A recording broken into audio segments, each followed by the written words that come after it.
antibiotiklarni bolalarda qo'llash qat'iyan mumkin emas. Har bitta dori foydali bo'lishi bilan bir qatorda noto'g'ri yoshda qo'llanadigan bo'lsa, juda ham katta xavf keltirishi mumkin. Bu ayniqsa yosh bolalarda juda ham muhim hisoblanadi va ushbu antibiotiklarni bolalarda qo'llash qat'iyan mumkin emas.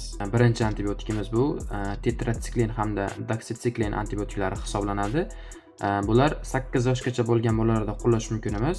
Bular tish emalining buzilishiga hamda suyak o'sishini sekinlashishiga olib kelishi mumkin. Ikkinchi o'rindagi antibiotiklar bu ftorxinolon gruppasiga mansub bo'lgan levofloksatsin, siprofloksatsin hamda afloksatsin antibiotiklari hisoblanadi. Ular 18 yoshgacha tavsiya etilmaydi. Sababi tog'oy rivojlanishini buzadi hamda keyinchalik bo'g'im muammolariga olib kelishi mumkin.